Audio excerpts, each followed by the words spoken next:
premier temps qu'on va tuer l'animal, l'animal doit mourir. C'est pourquoi la Bible dit que nous sommes morts en Jésus-Christ. Tu dois mourir. On mettait l'animal dans la marmite, on devait mettre les ingrédients. Je suis enseignant de la Bible. Je décortique déjà, parce que je vais parler des mystères.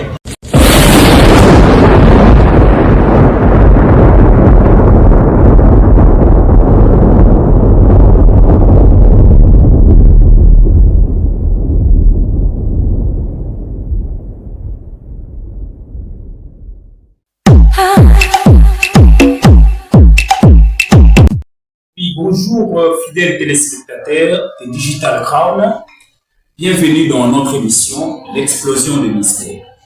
Aujourd'hui nous avons eu la grâce de recevoir pour vous un grand patriarche.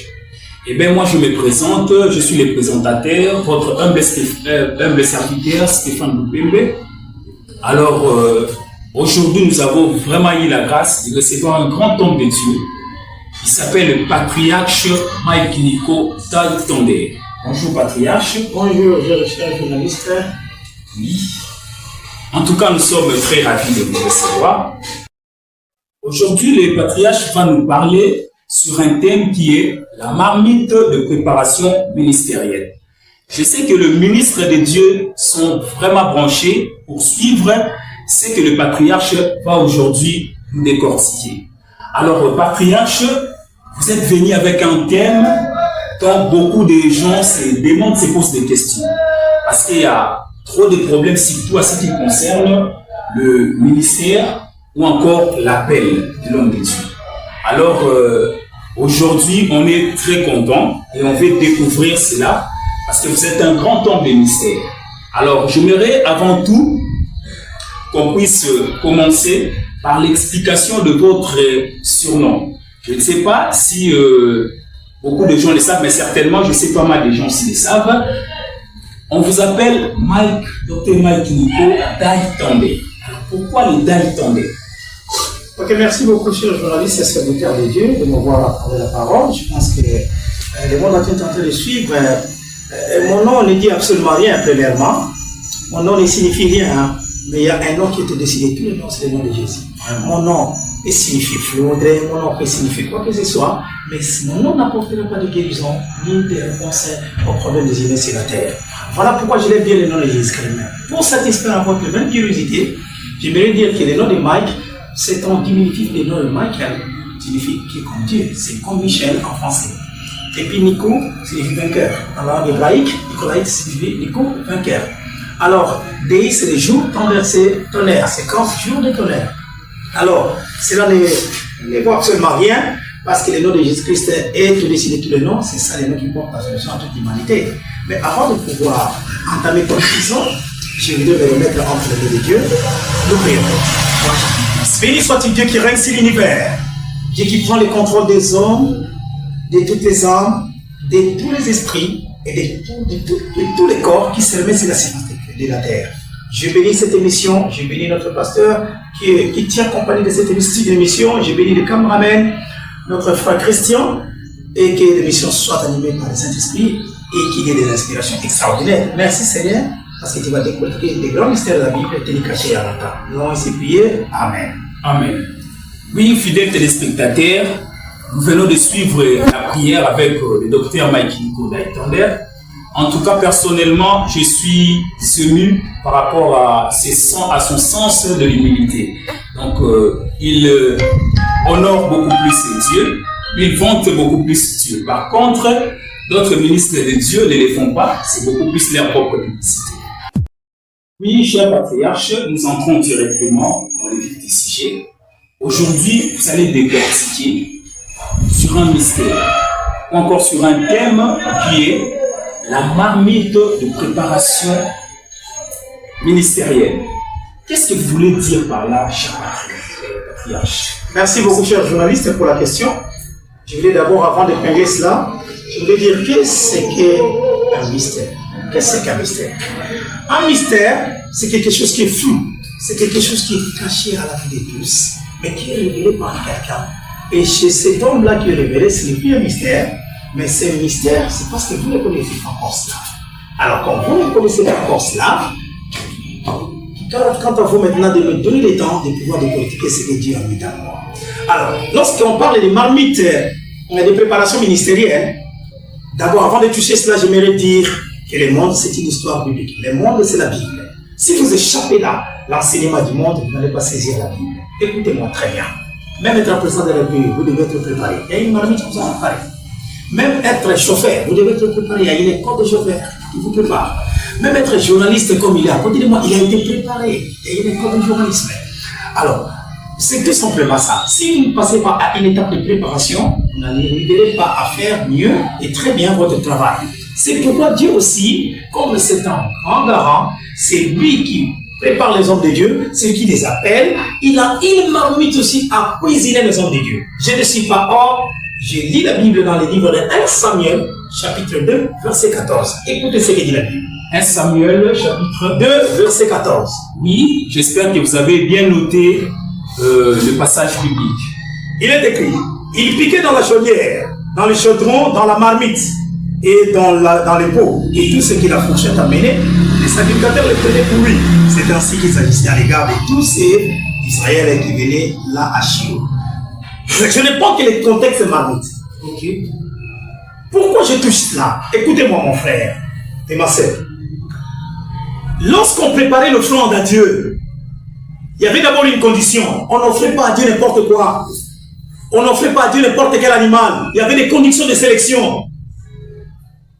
Et vous allez voir même aussi catégorie de classes sociales, n'est-ce pas? Et si vous êtes riche, vous êtes censé d'amener de bœufs. En nombre de deux.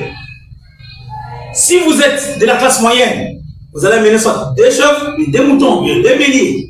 Et si vous êtes dans la classe des pauvres, c'est une basse classe, vous allez amener des pigeons. C'est-à-dire un couple de pigeons. Pour dire que Dieu, même si tu es pauvre, Dieu n'accepte pas que quelqu'un le manque. Donc, il doit tirer quelque chose de vous. C'est pourquoi, partant de cette idée, je veux vous dire que même Jésus-Christ était dans la famille des pauvres. Jésus-Christ est né dans une famille pauvre. Parce que lorsqu'on allait présenter Jésus chez les sacrificateurs Siméon pour être béni, on n'avait pas mené un bœuf, ni un bélier, mais on a mené un couple de pigeons pour dire que Jésus-Christ est né dans une famille pauvre pour que lui devienne. Il est devenu la pauvreté pauvre pour que cette famille-là devienne riche. Ok? Alors, lorsqu'on parle de la marmite, écoutez, dans toute la Bible, il n'y a que ces versets qui parlent de la marmite. Et lorsqu'on prend l'offrande qui est l'Holocauste, à brûler, à présenter à Dieu, j'avais dit qu'il y a des critères de sélection.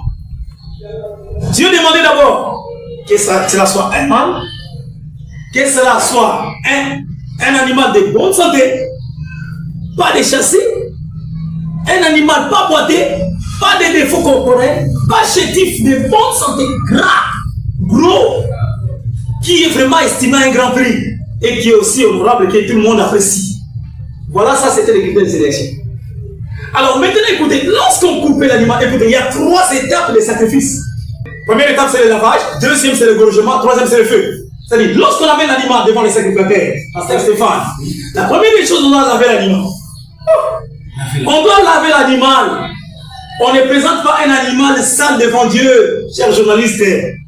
Mais comment toi, tu exerces le ministère avec la saleté, avec l'impureté? Demande-toi maintenant si tu as recyclé la peine. Je commence à toucher les points maintenant. Et vous dites, je point afin que vous ne saurez pas. Oui, je comprends ces versets-là, peut-être plus que toi. Nous ne sommes pas appelés dans la impureté. Le premier principe, on doit laver l'animal pour dire que l'animal ne peut pas être présenté sale devant Dieu. Voyez-vous? Deuxième étape, on va tuer l'animal. L'animal doit mourir. C'est pourquoi la Bible dit que nous sommes morts en Jésus-Christ. Tu dois mourir. Lorsqu'on meurt en Jésus-Christ, tout caractère de ce monde, impudicité, jalousie, tous ceux qui sont éléments de l'enfer doivent mourir. Et puis troisièmement, feu. Là on vous brûle pour que vous faites sortir une bonne odeur à Dieu. Voyez, chers journalistes. Alors, maintenant, il y a une marmite bien préparée, comme je viens de lire, n'est-ce pas? Dans 1 Samuel 2, verset 14. Cette marmite, il n'y a qu'un seul verset dans la Bible. Écoutez, chers frères et sœurs dans le Seigneur, faites attention à tout ce qui est répété 2 fois dans la Bible et faites attention à tout ce qui est écrit qu'une seule fois. Ce qui est écrit une seule fois, faites attention. Vous ratez cela, c'est fini. Or que 2 fois, vous pouvez encore l'attraper. Écoutez ces mystères. Écoutez-moi très bien. Des fois, vous faites rattraper. Je vais vous dire par exemple. Et il y a des hommes qui viendront se présenter devant toi pour le mariage. Tu peux refuser le premier, il y a encore une autre chance. Tu peux te rattraper. Mais une chose qui n'était présentée qu'une seule fois. Suivez-moi, cher pasteur. Dès que vous ratez cela, c'est fini. C'est-à-dire la marmite. Dès que vous ratez cela, c'est fini. Or, l'enseignement de Jésus, c'est basé sur la vérité des faits. C'est un fondement. Et lorsqu'il parle en vérité, c'est-à-dire qu'il insiste pour dire que, écoutez, si tu n'as pas écouté une seule fois, écoutez pour la deuxième fois. Lorsque Jésus parlait de ça, il nous renvoie dans le psaume de David. C'est David qui avait cette inspiration. Dieu a parlé une fois, deux fois, j'ai saisi. Amen. Donc il faut avoir maintenant double application, double degré d'oreille. Et pour avoir double degré d'oreille, il faut que ton oreille devienne un tabernacle. Alors ton oreille, comment ton oreille deviendra un tabernacle, parce qu'il y a trois parties de l'oreille. Il y a l'oreille externe, ça, qui sera bloqué le vent pour que les vents entrent. Et lorsque ça entre, ça n'entre pas dans l'interpasse, ça pénètre l'oreille moyenne. Là, les sons pas encore invités, jusqu'à tel point de l'oreille interne. Là, tu captes les sons. Tabernacle. L'oreille tabernacle. Alors, écoutez-moi très bien. Si toi aussi tu n'as pas une oreille tabernacle, vous n'allez pas me saisir. Et j'ai pris pour que Dieu vous donne une oreille tabernacle. Amen. Alors maintenant, écoutez-moi. Lorsqu'on coupait, pasteur Stéphane, on coupait maintenant l'animal en morceaux. Lorsqu'on coupait l'animal en morceaux, on mettait ça dans cette marmite. Et dans cette marmite, on va mettre les ingrédients. Pourquoi les ingrédients de mon Dieu? Pourquoi? Ah, c'est parce qu'il est écrit dans le livre de Romains chapitre 2, verset 1. Je vous exhorte donc, frère, par les compassions de Dieu. Il y a plusieurs compassions. Il y a plusieurs compassions. Ok, la compassion, c'est la pitié que Dieu exerce pour compatir. Mais pourquoi vous dites qu'il y a plusieurs compassions? Oui, c'est-à-dire les degrés, c'est différent. Si quelqu'un a perdu son père, vous usez la compassion, ce degré-là est un peu plus élevé. Si quelqu'un veut le faire ennemi, la compassion est un peu moindre. Donc, les différents types de compassion. On a enlevé quelqu'un, la compassion continue, très grande. Donc, c'est ça, les compassions de Dieu. Je vous exhorte, pasteur. Dieu a dit ceci, à offrir vos corps. Maintenant, nous sommes arrivés. On dit maintenant que l'Ancien Testament, c'est la préfiguration du Nouveau Testament. L'Ancien Testament, c'est le Nouveau Testament révisé. Comment ça? Oui, maintenant, c'est ça. Il faut poser des questions. Vous allez voir que l'Ancien Testament, c'est le Nouveau Testament révisé. Vous allez voir ceci. L'Ancien Testament a 4 groupes de livres. Les Nouveaux Testaments aussi en a 4. Les premiers groupes de livres de l'Ancien Testament s'appellent les Pentateuque. Appelé encore dans d'autres termes les livres de Moïse. Genèse, Exode, Lévitique, Nombre et Deutéronome. Dans les anciennes versions, vous allez voir que Genèse est appelé un Moïse. Exode 2 Moïse.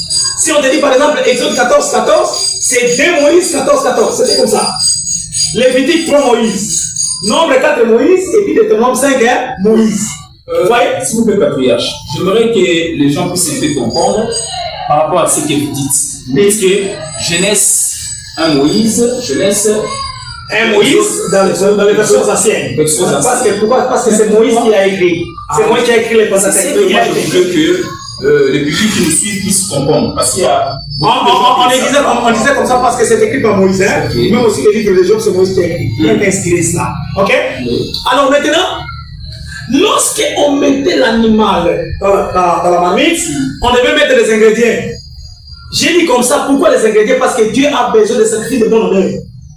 Exact. Pasteur Stéphane, on présente la nourriture devant toi.